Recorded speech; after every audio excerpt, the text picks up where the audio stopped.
എല്ലാവർക്കും നമസ്കാരം. എല്ലാവരും ഫ്ലൂസിയുടെ റിസൾട്ട് കാത്തിരിക്കുകയാണ്. ഞാൻ കഴിഞ്ഞ പ്രാവശ്യം ഒരു വീഡിയോ ചെയ്തായിരുന്നു, ഫ്ലൂസി റിസൾട്ട് വന്നു തുടങ്ങി എന്ന് പറഞ്ഞിട്ട്.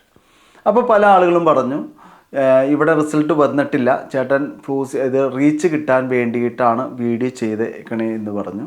പക്ഷേ എനിക്ക് അവരോട് പറയാനുള്ളത്, ഒരിക്കലും ഞാൻ റീച്ച് കിട്ടാൻ വേണ്ടിയിട്ട് ഞാനൊരു വീഡിയോ ചെയ്യാറില്ല.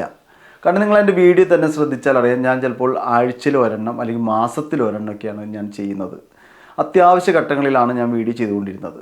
അപ്പോൾ അതുപോലെ തന്നെ കുറച്ച് സബ്സ്ക്രൈബേഴ്സാണ് എനിക്കുള്ളത്. അപ്പോൾ അവരെ വെറുപ്പിക്കാനും ഞാൻ ആഗ്രഹിക്കുന്നില്ല. പിന്നെ അന്ന് വീഡിയോ ചെയ്ത സമയത്ത് ഒരു 4-5 നുള്ളോസ്ത ഞാൻ കണ്ടായിരുന്നു. അവർക്ക് വിസ അടിച്ച് കിട്ടിയിട്ടതായിട്ട് എനിക്ക് അറിയില്ല. കാരണം എന്ന് വെച്ചാൽ ഇവർ അപേക്ഷിച്ചപ്പോഴൊക്കെ ബോംബെ ആണ് അവർ വെച്ചത്. പക്ഷേ അവർക്ക് കിട്ടിയത് മിക്ക ആളുകൾക്കും ഡൽഹി എംബസിയിലേക്കാണ് കിട്ടിയത്. അത് എന്തുകൊണ്ടാണ് എന്ന് എനിക്ക് മനസ്സിലാകുന്നില്ല. പലരും പല അഡ്വക്കേറ്റുമാർ വഴിയൊക്കെയാണ് ചെയ്തേക്കണേന്നും പറയുന്നുണ്ട്. അതുപോലെ തന്നെ ഈ കമൻറ്റ് വഴി തന്നെ പല ആളുകളും പറഞ്ഞു എനിക്ക് ഇത് നുള്ളോസ്ത കിട്ടി എന്നൊക്കെ പറയുന്നുണ്ട്. അപ്പോൾ അതുമായിട്ട് ബന്ധപ്പെട്ട് ഈ കഴിഞ്ഞ ദിവസം എൻ്റെ ഒരു സുഹൃത്ത് എനിക്കൊരു മെസ്സേജ് വിട്ടായിരുന്നു. അതായത് സിസിലിയിലുള്ള ഒരു വ്യക്തി ടൂറിസ്റ്റ് വിസയിൽ ആളുകളെ കൊണ്ടുവരുന്നുണ്ട്. അപ്പോൾ അദ്ദേഹം 7 ലക്ഷം രൂപയാണ് ഇതിനു വേണ്ടി വാങ്ങിക്കുന്നത്.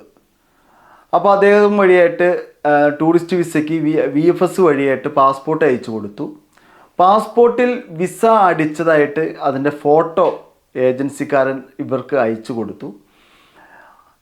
7 ലക്ഷം രൂപ കൊടുത്താലാണ് പാസ്പോർട്ട് അയച്ചു തരുള്ളൂ എന്ന് പറഞ്ഞു. അപ്പോൾ വിസ അടിച്ച് കിട്ടിയതുകൊണ്ട് അദ്ദേഹം പൈസ അയച്ചു കൊടുത്തു. പക്ഷെ പിന്നീട് പല കാരണങ്ങൾ പറഞ്ഞ് ഈ പാസ്പോർട്ട് ഇദ്ദേഹത്തിന് തിരിച്ചയച്ചു കൊടുത്തില്ല. ഒടുവിൽ ഇതിനകത്ത് അടിച്ചിരിക്കുന്ന വിസയുടെ കാലാവധി കഴിഞ്ഞു പോയി എന്ന് ഏജൻസി പറഞ്ഞു. അപ്പോൾ അദ്ദേഹം പറയുന്നത് പല റീസണാണ്. കാരണം അദ്ദേഹം പറയുന്നത് ഈ ഡൽഹിയിലെ എംബസിയിലെ തന്നെ പല ഉദ്യോഗസ്ഥരുടെ തട്ടിപ്പ് സംഘത്തിൽ ഉണ്ട് എന്നൊക്കെയാണ് പറയുന്നത്. എനിക്കതിനെക്കുറിച്ച് ആധികാരികമായിട്ട് അറിയില്ല. എനിവേ അദ്ദേഹത്തിന് 7 ലക്ഷം രൂപ പോയി. അദ്ദേഹം അതിൻ്റെ നിയമ നടപടിയുമായിട്ട് മുന്നോട്ട് പോകാനാണ് ഉദ്ദേശിക്കുന്നത്. അദ്ദേഹം കേസ് കൊടുത്ത് ഈ പൈസ മേടിക്കണം, അതേപോലെ തന്നെ ഈ പറ്റിച്ചവരെ കേസ് കൊടുക്കണം എന്നൊക്കെയാണ് പറയുന്നത്. ആ ആളുകൾ വഴിയാണ് നിങ്ങൾക്ക് അപ്ലൈ ചെയ്യാൻ സാധിക്കുകയുള്ളൂ. പക്ഷെ പൈസ കൊടുക്കുമ്പോൾ ഇതും കൂടിയൊക്കെ നിങ്ങളുടെ മനസ്സിൽ ഉണ്ടാകണം. ആരെങ്കിലും എന്തെങ്കിലുമൊക്കെ പറഞ്ഞു എന്ന് പറഞ്ഞുകൊണ്ട് ഉടനെ പൈസ കൊടുക്കാൻ പോകരുത്. ഞാൻ നേരത്തെ പറഞ്ഞ ആളുടെ ഓഫീസ് എന്ന് പറയുന്നത് തൃശ്ശൂർ പടിഞ്ഞാറെ അങ്ങാടിയോ അങ്ങനെ എന്തോ മറ്റോ എന്നോട് പറഞ്ഞത്. പക്ഷേ ദയവ് ചെയ്ത് പൈസ കൊടുക്കുമ്പോൾ സൂക്ഷിക്കുക. ഇനി അദ്ദേഹം പറഞ്ഞ ആ വോയിസ് ക്ലിപ്പും കൂടി നിങ്ങൾ കേൾക്കുക. ഇത് പ്രോസസ്സ് ചെയ്യാനായിട്ട് കണ്ടീഷൻ 45 വയസ്സിന് മേലെ ആവരുത്.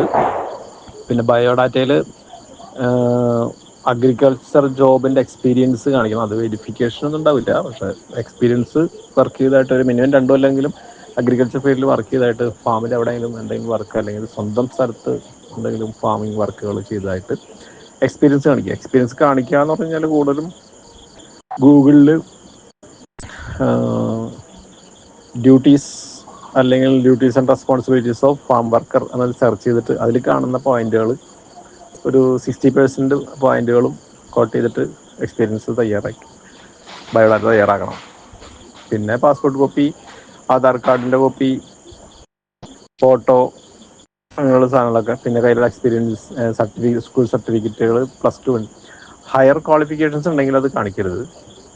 +2 വരെയുള്ളത് കാണിക്കാൻ പാടുള്ളൂ. പിന്നെ അഗ്രികൾച്ചർ അല്ലാത്ത രീതിയിലുള്ള എക്സ്പീരിയൻസ് സർട്ടിഫിക്കറ്റ് ഉണ്ടെങ്കിൽ അത് കാണിക്കേണ്ട ആവശ്യമില്ല. അഗ്രികൾച്ചറിൻ്റെ എന്തെങ്കിലും എക്സ്പീരിയൻസ് ഉണ്ടെങ്കിൽ കാണിക്കാം, അല്ലെങ്കിൽ ബയോഡാറ്റയിൽ മെൻഷൻ ചെയ്താൽ മതി. അത്രയും സാധനങ്ങളും. പിന്നെ നമുക്ക് പാസ്പോർട്ട് ഒറിജിനൽ കിട്ടണം. അവർക്കത് പ്രോസസ്സിങ്ങിന് വേണ്ടിയിട്ട് ഗ്യാരണ്ടി ആയിട്ട് പാസ്പോർട്ട് കറക്റ്റ് ചെയ്ത് വയ്ക്കുന്നുണ്ട്. അപ്പോൾ CV ആദ്യം അയക്കാൻ വേണം, പാസ്പോർട്ട് പിന്നെ കൊറിയർ അയക്കാൻ വേണം. 7 ലക്ഷം പ്ലസ് ടിക്കറ്റാണ് കോസ്റ്റ് വരുന്നത്. 45 ദിവസം കൊണ്ട് പ്രോസസ്സിങ് കഴിയുമെന്നാണ് പറഞ്ഞിട്ടുള്ളത്. സ്റ്റാമ്പിങ് വിസ പ്രോസസ്സിങ് കഴിഞ്ഞ് കഴിഞ്ഞാൽ പേയ്മെൻറ്റ് അടയ്ക്കുക, ടിക്കറ്റ് വാങ്ങിക്കുക, പോവുക.